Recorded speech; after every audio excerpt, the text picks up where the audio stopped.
We're massively in debt, and this is a huge betrayal. My addiction to work and how that had really been like the perfect breeding ground for somebody who's addicted to gambling. I don't care what you're doing with your diet. If you're stressed about your diet, you're still gonna be carrying around extra body fat. Stress kills us. Stress makes us fat, and stress kills us. Any tips for people wanting to have really successful relationships or marriages? Have you been able to stop caring more as you got older? What was the thing that made you be like, I want to go all in on this and help people with it? Chalene, welcome to the show. I am so excited that you're here because I have to confess something. I have secretly been wanting to be your friend. Because we're the same age, that makes sense to me. Once people know your name, then you can broaden your aim. But until then, you kind of do need to stick with one thing. And I found that to be very difficult to do. Women who get on hormone replacement therapy, the earlier they do that, the easier menopause is. You've been really candid about your experience of you and Brett being $500,000 in debt and finding that out kind of by surprise. Talk to us about that and what the biggest factors were in getting you guys through that and helping you overcome it. Where to start?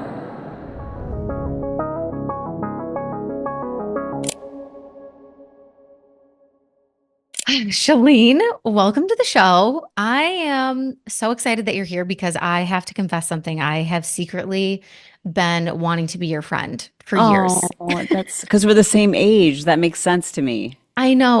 We're of the same age group, same generation, just live so many of the same experiences. So I just feel like we would really get along. I love it. But I am a lifer, and I think I originally found you through Angie Lee, and then I did Marketing Impact Academy in 2019. Wow. When I was first kind of starting to launch my wellness education business and mindset coaching stuff. And I've followed along through so many of your different eras. And I just always learned so much from you. Yeah. When you went to the Amen clinic and you got your brain scans and kind of started to sharing all of the ADHD stuff. I was enthralled and I was sending a bunch of it to my mom. I think this is us. So did you get a diagnosis? No. Oh. I didn't. You just, you diagnosed yourself probably, right?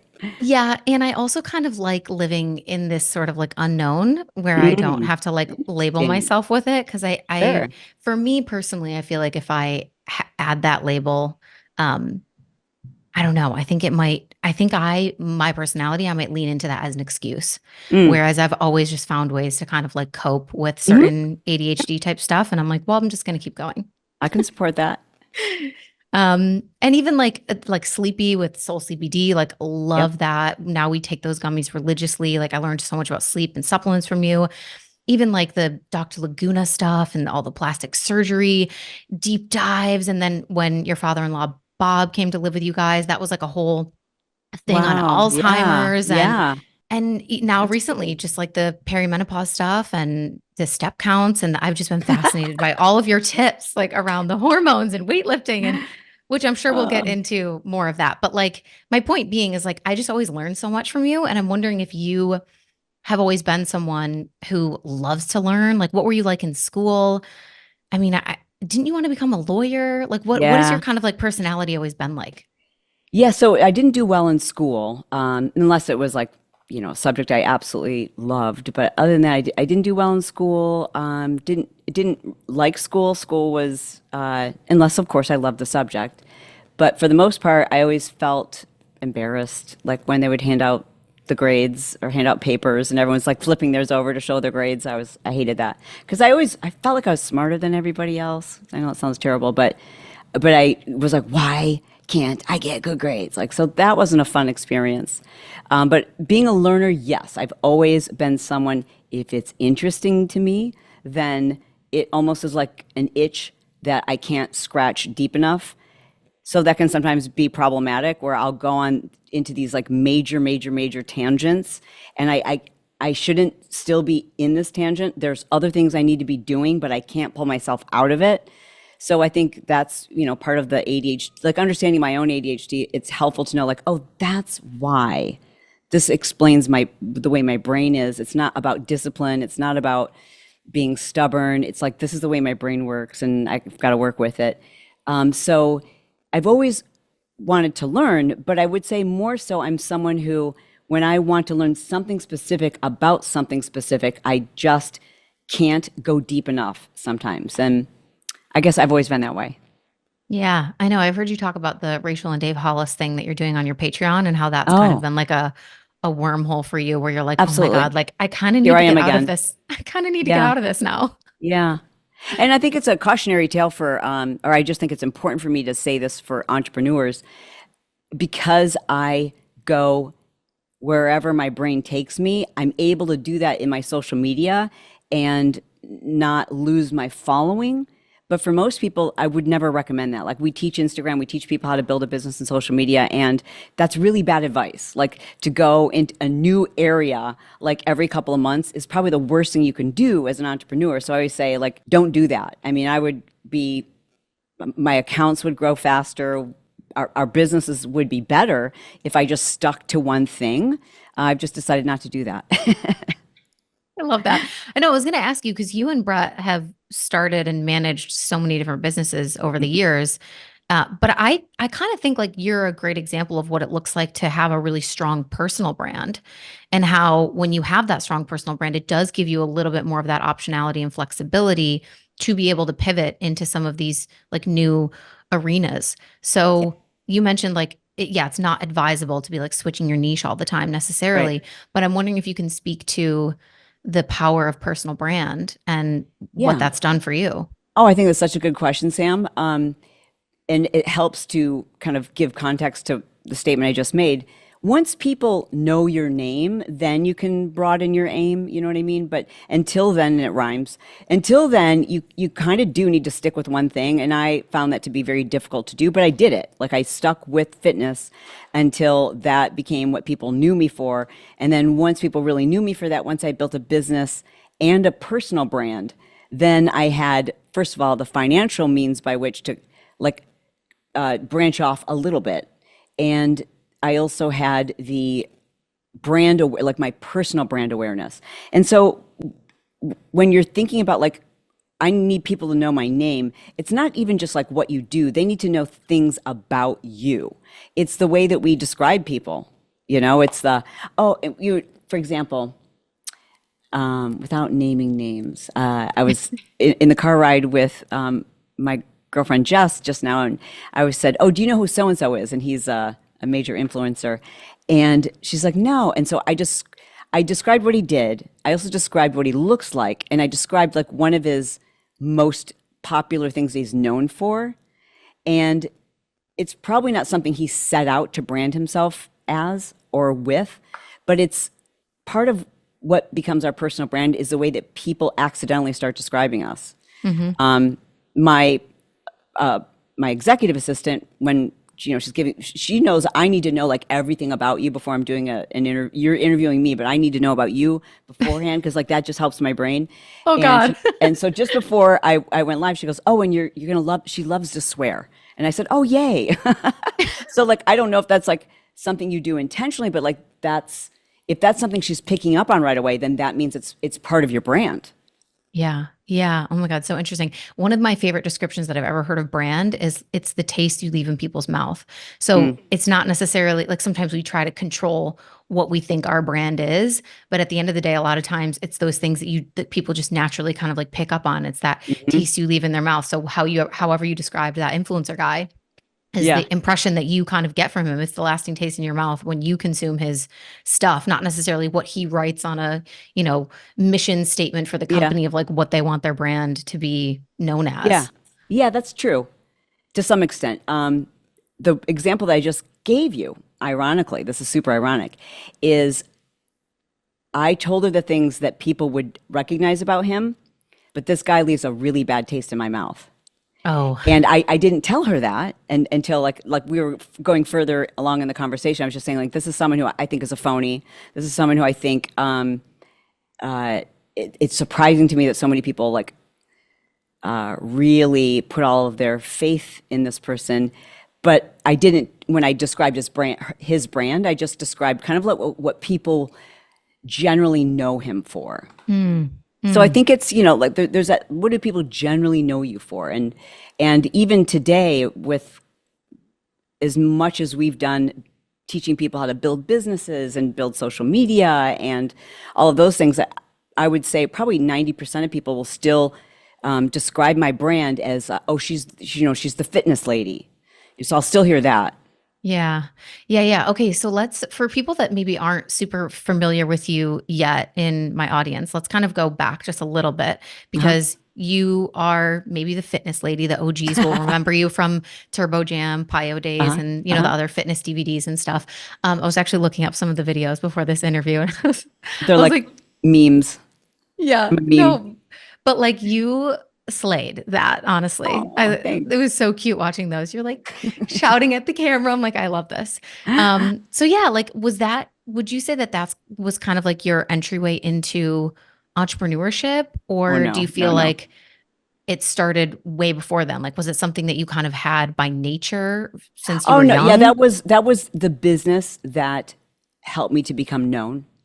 But no, it was not at uh, by any means my first business. My first business was a I flipped cars. So I would buy used vehicles and have them cosmetically improved, like a paint job or interior cleaning, and then I would flip them. And then eventually I started my first business while I was at Michigan State. It was called the All Michigan Auto Swap Meet. And I guess it was CarMax before there was CarMax. So it was a business where people who were in the market to sell their used vehicle could, they all came to one location that I would advertise on Saturdays. And then people who were in the market to buy a vehicle from a private owner and not a dealership would all come to one location, and that was the All Michigan Auto Swap Meet. So that was really my first business, and there were probably 20 others in between. I was always like, "Oh, that's an idea. That's an idea. That's an idea. That's an idea." And so I would just start all these different businesses, and they would always make money. But I was always doing another business at the same time. Like I couldn't Yeah. just do one thing.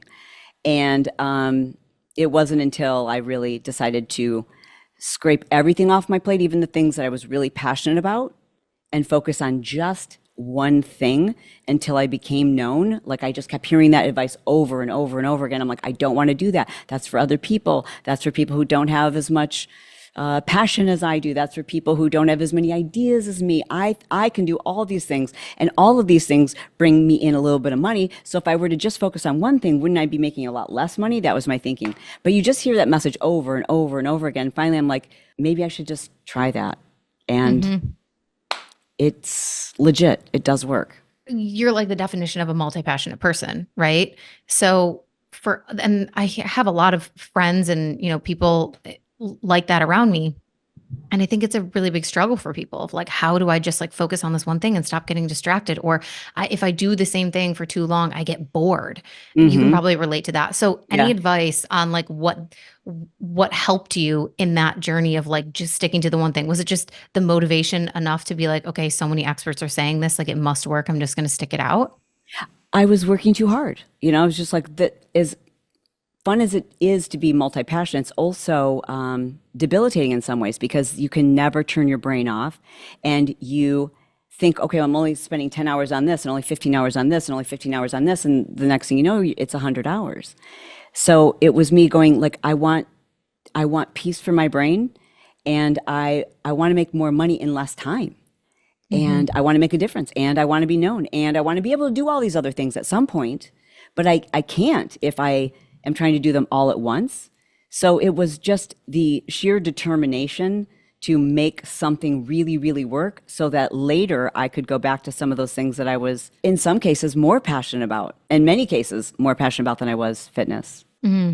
And because That's so fitness wasn't like my interesting. degree or anything, it was just kind of an accidental thing. And you were really good at it. You had like a natural talent for it in Not terms of like, naturally, no, not naturally, but thank you. That was developed. Like, so when I moved to California from Michigan, so I went to Michigan State University and I taught fitness classes at the university, and people just go to the classes because they're free. And so there would be these huge classes. And so I thought I was like really good until I moved to Southern California. And I'm like, oh my God, I'm really bad. And I couldn't get hired. I'd go to the 24, it was at the time it was Family Fitness. I went to Family Fitness, they wouldn't hire me. I went to LA Fitness, they wouldn't hire me. And I was like, what? And then I started taking classes and I'm like, oh my God, I'm really bad. And these people are really, really good, but I want to be good. So I took instructor training course to learn how to do the thing that I wanted to do. And so it was Mm. in no way, shape, or form was it something I thought I was like, it was, I just taught classes before work and after work. And it was, a losing proposition. I wasn't making, you don't make any money teaching fitness classes, especially not back then. And I was working as a paralegal, trying to get my LSAT score up so I can get into a better law school. I was doing personal training on the side. I was writing ebooks on the side. I was, dabbling in all the things. And fitness was just something like for fun to keep me fit. It was not something I thought would be a business. Mm. But then it kind of ended up becoming, well, you and Brett kind of like turned it into this like big, conglomerate type thing. I mean, it turned into something so much bigger than that. Yeah, once I decided to just put everything else aside and just focus on that because I saw a need. So for that person who's listening who is struggling with which things should I pick, this is just my personal recommendation. I'm sure other experts had other opinions. My opinion is you make a list of all the things that you are doing and are making you money that you're super passionate about, and then you want to look at the one that's got the greatest potential right now, like the timing for this for me to make money just doing this is probably the best. And I like it. Doesn't have to be your number one, but like there's really, really good timing. And it's not just like a flash in the pan, something I could be doing only for a year or two. Like I could be doing this really well for at least the next 5 years and pick that one. But know that you can have a number two and a number three, but pick one and then stick with it for a year. And Sam, 98% of people just won't do that. They just won't Yeah. stick with it for a year, which is why so few people like really cross that threshold, where they become, as they call it, become known. Yeah. But Yeah. it's once you hit that spot that you can do all the other things. Yeah. I know it's tough when you love everything, but it's kind of looking at it like I think of it in my head as like, I call it like bucket theory. And it's like you have all these different buckets. And if I'm pouring like 2 to 5 to 10 drops in every little bucket, from the outside, it looks like none of my buckets are really growing that much. But if I just took everything that I was pouring out to all these separate buckets and I just put it into one, I would really be able to see that line rise and see Yeah. growth in that area. And I mean, you can apply that to business areas in your life, all of those things. So it really does help you see that concentrated growth when you can just focus on one thing. And I have a lot of friends, especially in like coaching spaces, that they've got a new niche like every 6 months. And Yeah. it's tough. And then they're like, oh, I don't know why, I was doing fitness and now I'm doing this. And my audience isn't really transitioning over with Mm. me. And like, no one really cares. And my account feels dead now.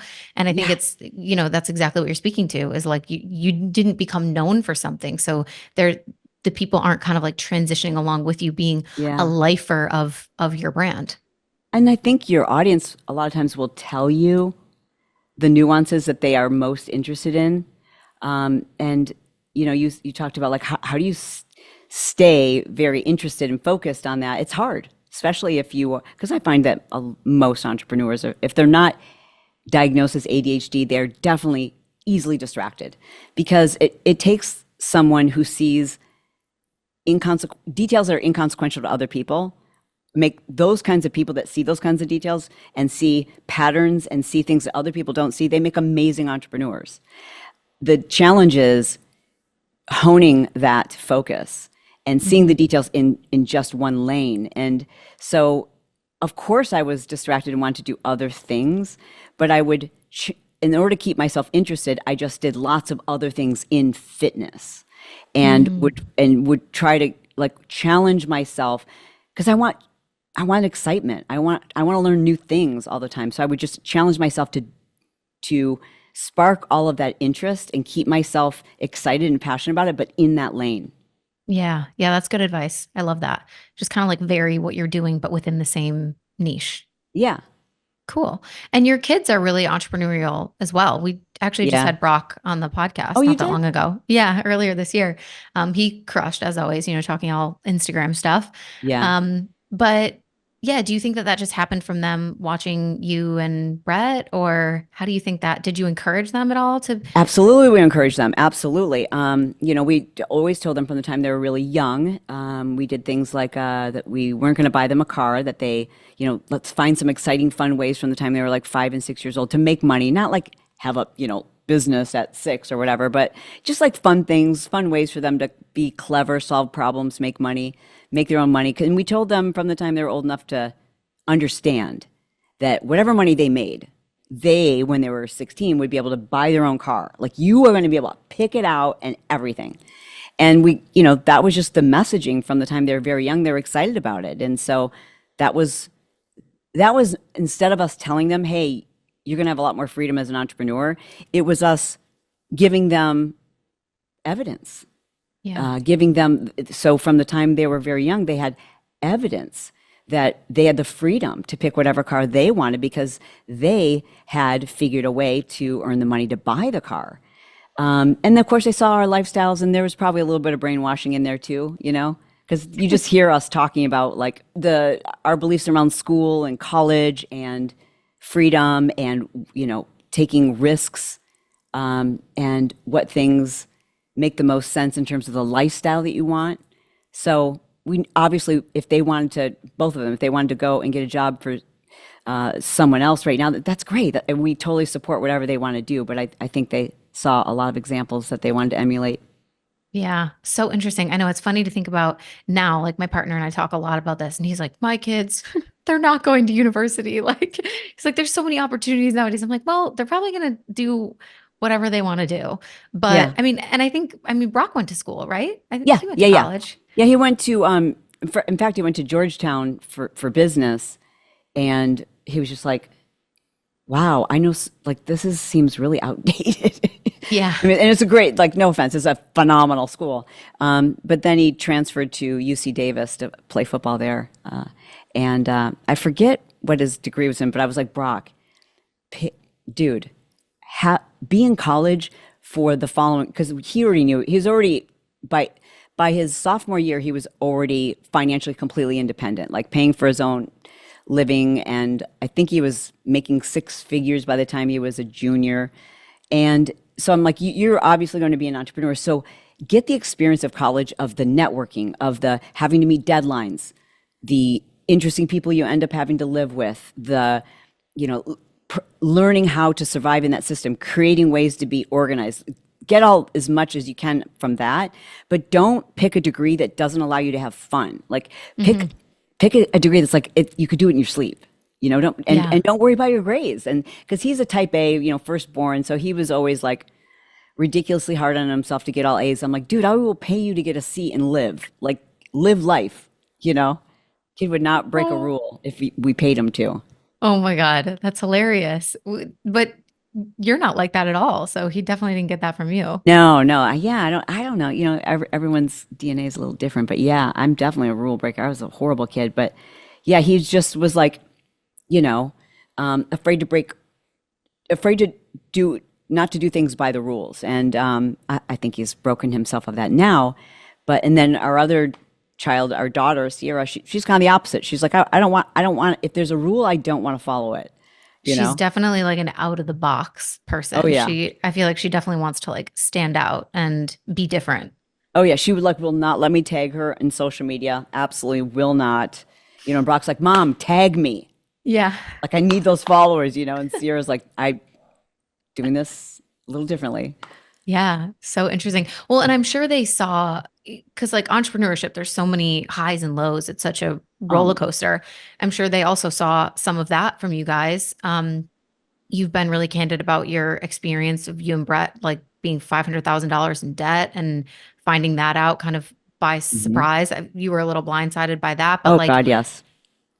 okay, talk to us about that kind of phase of life and what the biggest factors were maybe in getting you guys through that and helping you overcome it. Where to start? So first I'll answer about the kids seeing hard times. They definitely did. And that even to this day, I still have a lot of fear and guilt that some of what we role modeled to them in our early entrepreneur days was the hustle, and like trying to do all things yourself and not being able to slow down. Brock is like super balanced. And but my daughter, I see and hear some of those tendencies, and it kind of makes me feel guilty because that was like the 1.0 season of our lives, and it's hard, and it's really easy to fall into that trap. But yeah, so once I discovered that we were massively, massively, massively in debt, it was because of a gambling addiction, right? So it was just really complicated because we're massively in debt, and this is a huge betrayal, so we were trying to figure out like how to, first of all, are we going to stay together? And how do we stay together? Because the relationship had no trust at that point, because it had been probably, probably 12 years that he had been almost living a separate life, that I was unaware of. And so the first thing we had to do was decide, okay, what do we do in terms of us? Forget about the business. We really did. We had to go like, who cares? We can file for bankruptcy if we need to, but what do we want? What does this look like? And for Brett, it was a real relief. He was so relieved to be discovered, because it was a secret. And as they say, secrets keep us sick. So it was like, he says, it was like just this day, even though it was like super painful, it felt like the weight of the world being lifted off of him. And I felt like it was the weight of the world being put on me. But eventually, and I'm like going to fast forward the story because it was painful, and it was I wasn't certain at any point in the first like year that like, okay, we're going to make it. I wasn't certain.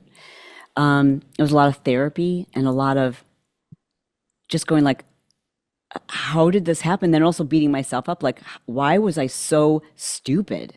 Like so much of that, like how dumb could I be?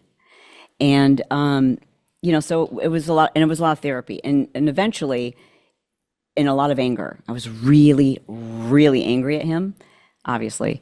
But then once I went to therapy, what I discovered was my own addiction, my addiction to work, and how that had really been like the perfect breeding ground for somebody who's addicted to gambling. Like we were like so codependent, didn't realize it. So it helped him to discover why he was gambling, it helped me to discover why I was addicted to work, and it helped us to build a 2.0 marriage, a 2.0 relationship, a 2.0 business, a 2.0 life.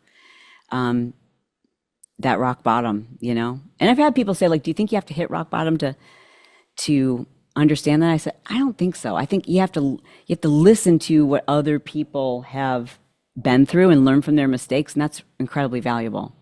Mm-hmm. Yeah. I imagine that was a long and treacherous kind of journey getting back to Oh, a place of union between you yeah. guys. Oh, yeah. But like, you guys are so amazing together. It's so fun and beautiful to watch. I feel like you age in reverse, the two of you. I love And you. like, you guys always just look like you're having so much fun. You We laugh really together. are. Like I love when he's on the podcast with you. It's just so funny. So any like tips for, people wanting to have really successful long-term relationships or marriages that, haven't been perfect, because no one's will be, but you guys have been together for what, like almost 30 years at this Yeah, point? 29. 29. Yeah. Yeah. And any Well, tips longer on, than that, but married 29. yeah. So, Sam, do you mean that people who work together, or just in general? Oh gosh. Well, that's a whole nother thing in the Yeah. mix, isn't it? Yeah. Just in general. Okay, so in general, I would say therapy, therapy, therapy, because your marriage can only be as successful as the two of you are healthy, and I think we all bring baggage and experiences and traumas and ego and other weird lenses through which we look at our partner at. And so I think therapy is huge if you both commit to therapy separately. Like I'm not talking about going to therapy together. I'm talking about like separately. I, you know, marriage counseling, I'm not saying like it's not a good thing. I just don't know too many people that have really improved their marriage through marriage counseling. I know a lot of couples who've ended up divorcing because of things that happened in marriage counseling. And I know it sounds strange, but I think individual therapy is really important. And a lot of luck and prayer and great role models and a commitment. And I just think that, like, Brett and I, we just got super lucky too, that certain things like it, that we both are super crazy committed to being better for each other. I think that's kind of rare. I think most people are like, this person needs to improve for me, this person isn't growing. And I just know that we both, and I think that's kind of luck, because I didn't know that about him before I met him. You know, I Yeah. wasn't something I like screened him for, but it's something we're both super duper committed to. And we, you know, one thing I did look for is I wanted somebody who had seen for themselves and had experienced what it looks like to stay together. Mm. And that might not be what people want to hear, because you can certainly have an amazing marriage if you know, my own mother is an example that you can have an amazing marriage even if you come from a broken home. But what is it that you were role modeled and you paid attention to? And so you can be role modeled what not to do, and then you can be role modeled like what you're supposed to do and improve upon both of those things. I love that. My parents are high school sweethearts and they've been Oh, together forever. And I feel so lucky. And I feel like that luck is definitely a part of my own relationship success of like witnessing and, you know, seeing my whole life a healthy love and committed relationship and two people that want yeah. to work at staying together. But I think what you said about working on yourselves individually is really the key, because the better that you get and he gets, the Yeah. better you get as a unit. So it makes a lot of sense, you We know? still do therapy, both of us regularly. You know, like even this year, we both have done a lot of therapy this year that we feel like has made us even closer. So I'm just, and I'm a big fan of changing up your therapist too on a pretty regular, not like every month or whatever, but like every couple years, you should definitely check in with somebody new. It's like, you know, periodization. It's important. Yeah, get a new, fresh perspective. Totally, a new, fresh perspective, a new style. Um, every therapist is a human, so they have their own lens, and I think it's fun. Even, sometimes it's painfully fun, but it's very rewarding. Mm. You guys are in your 2.0 season, as Yeah. you've called it, this like, you know, new and improved version of life and travel and Uh-huh. business and Yeah. relationship and all of that. What has been your favorite part of this season? I know you guys traveled a bunch and we're kind of like living Yeah. all around, but what's been your favorite part of this new season? Him, honestly, my husband. I know that sounds like so cheesy, and people are pulling out a barf bag right now, but it's true. It's like it's just sometimes I'm like we shouldn't talk about this because it's gonna turn people off. People are 'Cause jealous. yeah, well, and also people are always like, you know, if you have to make such a big deal about your relationship, that's probably not a good one. Well, that's not true for us. I just think like it's so fun to be in sync this way. It's fun to be young, having had our kids young. It's fun that we still like want to go out dancing and we want to do crazy things and we're still both super active. It's fun. My favorite thing about this season is you like, and I know this sounds terrible, but like once the kids are gone, it's a different type of freedom, you know? And also for us this year, especially, we've learned or are continue to learn how to just let our kids be and not give them advice and not worry about them. It's really hard. But that's also freeing because you feel like you still need to parent them. You still need to like give them advice, but you're not supposed to do that. We're learning. And that's freeing in a way, you know, to say like, oh, they they got this. They're going to make a lot of mistakes and that's what they're supposed to do. I am so bad at like calling my parents regularly and like checking in, but they kind of, I think they have a similar perspective to you of like, well, Okay. she'll figure it out. Okay, Um, good. I'm glad to hear that. so when I do call, they're usually like, something's probably wrong with her car or something happened that she doesn't have the Oh, answer to and she needs us. But no, I do try to call them more often, but it's nice on to be on the receiving end of like that kind of parenting as an adult where they're not watching you over like a hawk or saying, okay, well, if you're going to do yeah. this or if you're going to go for this job or make sure that you do this or, you know, set this up and yeah, just kind of being So able do to your live parents your give you life. advice? Do your parents give you advice where you haven't asked for it? No, Never? no. How many kids in your family? Just me and my brother. And who's the oldest? My brother. Okay. And do you know if they did that with him? Or they're just good at this? So my brother gave them some more problems when he was a teen. He was a little bit more of a, yeah, he gave them some issues. So they may have been giving him advice, Okay. basically like, you just got kicked out of school. Here's why. Don't fucking do that again. Hmm. So he probably got more talking tos than I did. Interesting. Okay. But yeah, once we grew up and moved out, it was just kind of like, live your life. That's I mean, if I amazing. call them and I ask them for advice, of course they'll Totally help me. different. Yep. But they never unsolicited, come and Oh, tell me like what I should be doing. that's great. That's awesome. I'm Yeah. working towards that. Well, I mean, it means you care, you know? Yeah. Yeah. I know it does, but you also like I'm reading a book called Adulting, doing like adulting with your adult child, I think it's called, or parenting your adult child. And basically every chapter is like, shut up. No, just shut up, shut up. Every single chapter. And like, it tells you you think you have the right to say blah blah blah because of XYZ. You don't. Shut up. So it's like, oh, okay. I got it. Repeating that message. The other thing I love about this season is learning. We've just learned how to do life a little easier, and it's fun to. Brett has really mastered investing and managing our portfolios. And so it's fun to not have to work, but to watch our money make us money so that our money's working harder than we are. That's fun. It's fun to be this age. I just didn't think I would be excited about aging. I didn't think that I would still want to be doing stuff in business at this age. And I'm shocked how much I love it. I'm shocked at how many people dip out.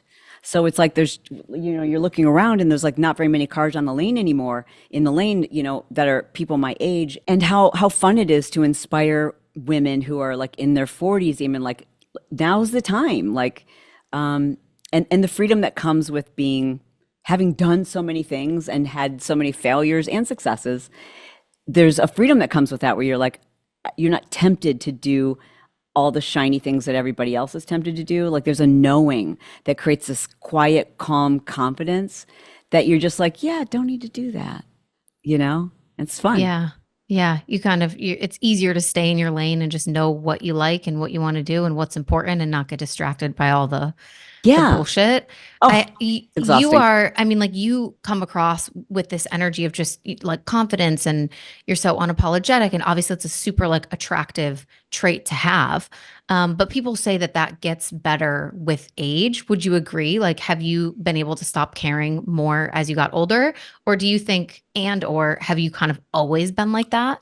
I would say I've always been like that, but definitely gets better with age. Um, and especially with regard to like just feminine comparison like that, especially when I was in consumer fitness videos.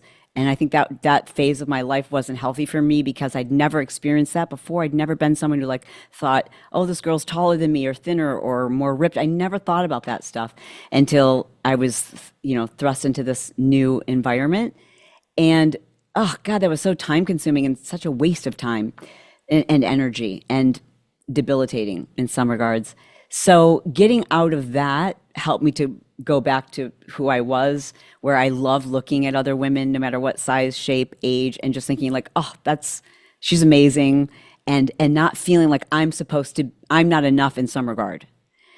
So to answer your question, I've been this way, but there's also a period in probably my 30s and 40s, early 40s, where just comparison, and not so much about success, but just like physical things, like am I thin enough? Am I tall enough? Am I, whatever enough? That I'm so glad that's over. But I had to change a lot of things. I had to pull myself out of an environment where that was detrimental for me. And I think even now it's probably heightened for a lot of young women because of social media and stuff. So I'm a huge fan of, controlling the environment, muting, like curating who you're following and what you're looking at and making Yes. sure that that's stuff that's, moving you forward in a positive direction rather than kind of like pulling you back into the comparison trap Yeah. and all of that. So Okay, I'm curious about what you mentioned earlier of finding like a gap in the market. What's the biggest need? And then you just said now, being in this 2.0 season and kind of like it was unexpected for you to be so interested in business still. And you're kind of looking around and you're like, there's no one else my age like still doing this. A lot of people are Yeah. tapping out. Was like the perimenopause, menopause thing this perfect combination of a kind of like untapped market where women really do need a lot more support and something that you personally had gone through? Like, what was the thing that made you be like, I want to Yeah. like go all in on this and like, help people with it? Well, what's funny is it wasn't strategic, which is it should have been, but it wasn't strategic. It just kind of coincided with a bunch of things happening at the same time. The first of which was going through perimenopause at the same time that I left fitness. So it just was this weird. I just stepped away from doing infomercials when I still had a number one infomercial on TV and decided I'm done. Like I can't do this anymore and I can't keep exercising this way and eating this way and this is not healthy for me. And the same year that I stepped out, I started experiencing perimenopause. So in my mind, it was a real mind fuck. Like, okay, is this perimenopause? What is going on? Is this because I've left fitness that I'm having all these weird symptoms and I'm putting on weight? But at the same time, I started to feel better about my body. So I knew that was something. Like that was me. That was a healthy thing that I left, right? I also started to feel better about my body even though I was exercising less. So I'm trying to figure out perimenopause and fitness all at the same time and really deep diving into that and really trying to understand it, but also trying to step away from diet and fitness, like formally, you know what I mean? And the more I learned about perimenopause and started like putting these things into practice and also fearing menopause, like because we've been told like, oh, it's horrible and going to dry up and you're not going to want to have sex and your hair is going to fall out and you're going to gain a bunch of weight and like, oh my God, this sounds terrible, absolutely terrible and hot flashes. And that's all that I heard. But I had some great integrative doctors who were like, no, no, no, if you start early, like you start on hormone replacement therapy now and we start managing your hormones now, menopause is going to be much easier to manage. And I found that to be true for me. And as I started to figure these things out and started exercising less and started understanding how to break up with that diet dogma and also balancing my hormones, and I'm just like, oh my gosh, wait a second, I'm menopausal. I'm through menopause. I didn't have one hot flash. And my body fat is down and my energy is up and I'm exercising I've made it. I'm at the after party and this is amazing. And I'm having these conversations with everyone has their thread that you talk to all your girlfriends on, right? And so I've got like 12 girls on my thread and they're all the same age as me. And like nobody knows this. Like they're all like, wait, so you did what? Who said, and a lot of them don't live in Southern California. So it's like just sharing all this information going like these girls are most of them health coaches and really smart and they've got the money for great care and they don't know this. And I started talking about it more on my podcast and my audience. And that's another way to like kind of know when it's time to shift into a different lane is when your audience is just like every single question is about the same topic. You're like, okay, we need to stay here for a minute. And there was just so many questions and so much misinformation and so many myths that I was like, I'm just going to stay here and I've got this platform. I need to use it because, man, there's some really bad information out there and a lot of general practitioners who just are doing women a great disservice and putting them at higher risk of all-cause mortality because they're giving them outdated information. And so I'm just going to keep talking about this. And at about that same time, I had a non-compete in place because of some sales of former businesses that once that non-compete lifted, I'm like, I can help these women in a more profound way too. So it's just kind of like, wasn't strategic, but it's just paying attention to what I'm interested in. And also, that's why I always say it's important to build your brand, attract your lifer, because as you grow and change, and each season you go in, your lifer's probably going in a similar season and you can help them. Yeah, so true. Okay, so I want to talk about some of these things because I mentioned I've been learning a lot already and I'm like, okay, I'm ready. Like I'm 30, but like I'm ready. Let's go. Yeah. So, what are some of the top tips that, some of the women that listen to my show, we can take away just really quickly that you've learned? Obviously, step count is huge. You've been talking about that a lot, but like what Yeah. else? Well, I would say to any woman who's 30 and under 40, right? Know all of the perimenopausal symptoms because you will not think it's perimenopause. You will be like, you just will not be on your radar. And when you recognize what the symptoms are, then you can go like, oh, okay, wait a second. This isn't me being in a pissed off mood all the time. This could be progesterone. Or wait a second, my skin is super dry, but I'm 36 years old. This has nothing to do with menopause. Yeah, it's perimenopause. And so it's like knowing those symptoms because what we do know is that women who get on hormone replacement therapy, some type of hormone support, the younger, the earlier they do that, the easier menopause is. So in that range of like, and it can be a 10-year period, right? So anywhere from like 36, 38 to menopause. Those are things to look at, and you can regulate that. You don't have to necessarily do hormone replacement therapy or bioidentical hormones, but there's so many ways you can balance hormones with your lifestyle, with your sleep, with your workouts, increasing your testosterone, your human growth production, like all those things. Like there's so many cool things you can do without having to necessarily to take hormone replacement therapy. You can balance your hormones. And to be aware of that is huge because nobody wants this horrible, ugly picture that's been painted, right? And it Hmm. doesn't have to be that way. With regard to exercise, I think that especially for women who, are 40 and above, we grew up like believing if you weren't crawling and every inch of your body was drenched in sweat, you really shouldn't call it a workout. Like you were just messing around, So I think it's recognizing how much stress that puts on the body, how stress keeps us fat. I don't care what you're doing with your diet. If you're stressed about your diet, you're still going to be carrying around extra body fat. For me, and everybody's totally different. So I will never tell like, okay, here's the diet you need to do. I don't believe that at all. And so what I'm going to share with you is just what worked for me. I'm not saying this is going to work for everybody, but for me, I just stopped counting calories. I just stopped counting my macros. I just stopped worrying about how many minutes of exercise I was doing. And because that was making me carry a lot of stress. I literally had hired a coach. My background, but I had hired a coach to basically harass me to get the perfect macros every day. And it was so freaking stressful for me that I was like putting on weight, even though I was like hitting my macros. And once I was just like, screw it. I'm just going to eat what I want. I'm going to start with like healthy protein and greens, and I'm not going to look at it. I'm not going to worry about like, is this a portion the right size of the palm of my hand and am I in ketosis? Just live and eat healthy. And the weight started to come off. My cortisol, it's not just the weight, because I have my hormone levels regularly tested. My cortisol, I cut it in half.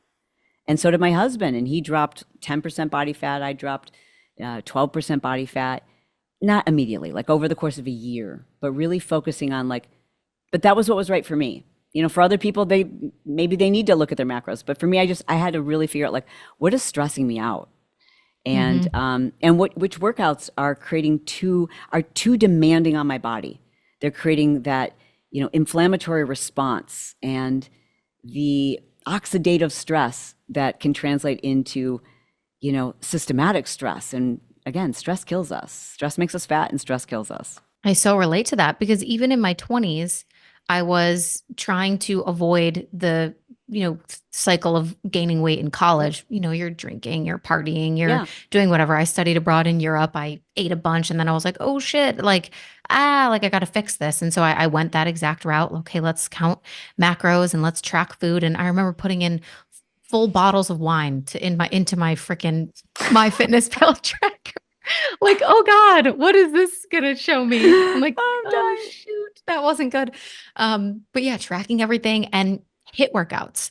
Like that was all I did Dude, was right? Yeah. interval training and hit workouts. And I could not lose any fat. I like nothing was changing. It was horrible. And then Crazy. at one point, when I moved to Spain, I was like, all right, I'm going to give that up. I'm just going to do yoga for a couple of months. Like I just need a reset. I need to find a way to love myself again. I need to find a way to talk nicer to myself. I started doing meditation, affirmations, yoga. I didn't even go to the gym. I quit my membership and 7 months passed. I shed all of that excess Mm. body fat and I was feeling so much better and I was less paranoid about everything. Sam, did you say that you were you doing the hit workouts and tracking your macros when you were abroad, or did No, you I take it was until you went abroad? No, I went abroad. I had a great time. Didn't give a the no care in the world. Met my partner on Tinder. I was like, what's happening? I don't know. And here we are. So that was my, gallivanting moment at Okay. 21. Went back to school. And then I was like, this shit's real. I'm overweight. Like, let's Ah, figure this out. And then I was trying to do that my senior year of college, which I is see. just counterintuitive to begin with. But Right. yeah, so it was that Okay. last year of school where I was like trying to kill myself in the gym and doing intense hit workouts. Same thing as you said, Yeah. thinking that I need to be dripping sweat or else it doesn't Yes. count. I recently Jumping. just started weightlifting and I'm like, this is fun. Like Oh, this isn't like horrendous. Like I can actually go to the gym and like have a, fine time. Like I don't feel like I'm killing myself. love it. It's just my, ugh, you you can't rip the weights out of my hands. I love strength training so much. Maybe runners are like this. I hear people talk about a runner's high, and I'm like, I don't get it. Um, I mean, I kind of do. But with strength training, women who haven't lifted heavy at the gym, I'm like, oh man, you don't even know about this drug. It is like a game changer. It's just secret weapon. Changes your mood entirely. Everything changes your confidence, changes your intimacy, it changes your testosterone level, it will change your shape. Cardio does not change your shape, and like I have less cellulite now, and I'm 55 years old, than I did when I was 35, than I did when I was 45.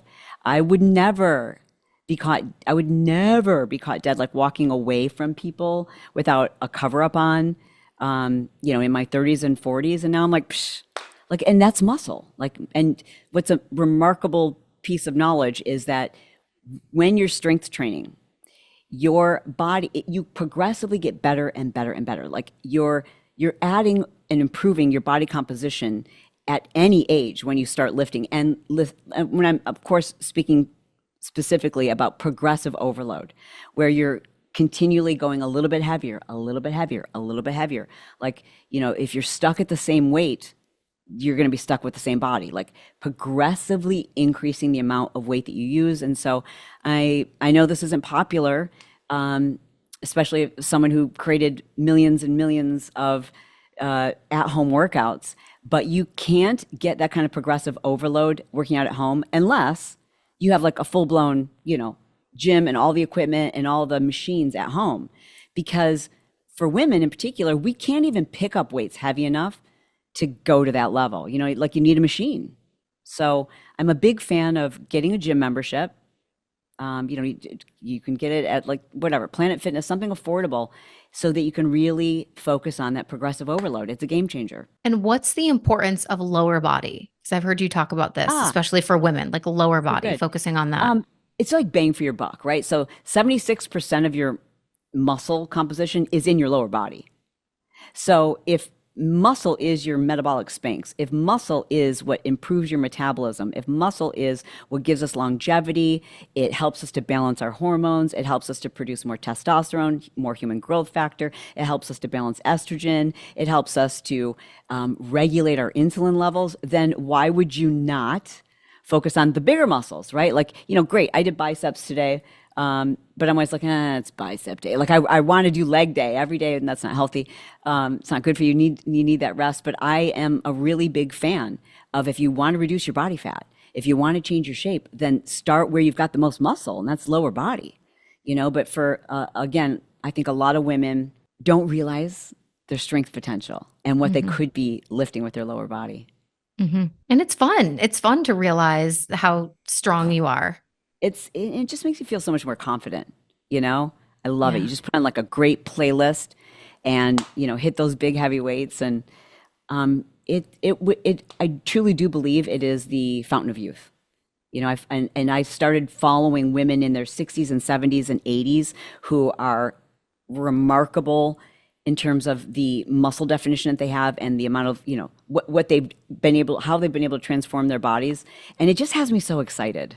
Like, cause I know I'm just going to get stronger, Hmm. and Hmm. that just comes Hmm. with time. I love that you're such an expander for me and so many other younger women in this area because it's like there's always so much like fear, like we were talking about Mm. before, around Yes. aging and getting older and what's coming. And even with things like parenthood and having kids and all that stuff, I'm trying to put myself in spaces and talk to people who are like, it can be great, and this is really helpful, and this was so much fun, it's not as bad as people say, Mm. and just kind of like letting that be my North Star. Great. So Yeah. yeah, I love that you're sharing all of this, and you've inspired me to up my step count. I got my aura ring. I'm like, girl, we need to get out for Did you some hear walks Apple's because coming out with a ring? I heard from you, and then I was like, oops, all right, too late. I know, right? Like, so I like right now mine is so tarnished and ugly and disgusting, and everything in, I'm using all of my strength not to buy another ring until Apple comes out with theirs, because I just know it's going to be sexy and cool and like amazing, right? Because I researched it. They've had a patent and filed for a patent on theirs and trademark back in 2015. So that means for 10 years they've been working on this, their own version I, of a ring. I can't I wait to get hope it. they can make it a little bit like thinner or more Mm. inconspicuous than the aura. See, now I like a big chunky ring, but that's what I said. They're going to do something that is sexier. They always do. It's going to feel Apple-esque. I think the technology in these rings is such that it's probably about as small as it can get, but who knows? But like maybe it would, I don't know. I just think we're going to get to a place soon where a ring is going to say you are deficient in protein, you are 20% off the mark in terms of your water, you need more magnesium. Like we're going to get there. Like we can't be more than like 5 years away from that, and that's going to be really cool. Yeah. That's wild to think about too, though. Right. Kind of crazy. And then I'm like, what else are they tracking about me with this thing? Yeah, I mean, for women that are trying to get pregnant, like this is an amazing way to track your fertility and to track your cycle and to track. It's remarkable. It's just a remarkable, and I'm not like trying to sell Aura ring at all, because I'm going to wait to get the Apple ring. But like, it's just so cool to know. And like step count, right? Like, so I recently just did this whole challenge with women to help them reset their energy, and it was like to walk every day. And when I started the challenge off, I told women, I want you to just set a goal for how many minutes per day you want to walk intentionally. And in the middle of doing the challenge, as I do, I'm like doing all this research, research on step counts and women in walking, and I discovered this research that had been published in, I forget now, I think it was a Journal of Public Health, where they had taken this big group of midlife women, and they had one group track the number of minutes they exercised per day, and the other group just tracked their step count. And at the end of the study, they found that the women who tracked their step count were 60% more active, even though the women that hit their minute mark were, they were hitting their goal, but the women who focused on their step count were just that much more active. And so in the middle of the challenge, I was like, all right, you guys, I know in the beginning I told you to, worry about your minutes. I'm like, no, I'm wrong. Like the research says, look at your step count. And I started doing that myself. And I noticed that it keeps like climbing up now that I'm focused on my step count as opposed to just how many minutes I walk each day. In your research, or what do you think? Because the 10,000 steps a day has kind of been like the standard for like so many years. Do you think that Uh-huh. that's still like a good goal for people to hit? I think the goal is always more. That's the goal, right? So people hold on to 10,000 steps. That's great. We know that originally came from a Chinese marketing campaign around a pedometer, like just the manual pedometer that you wear, and it would go click, click, click every time you walk.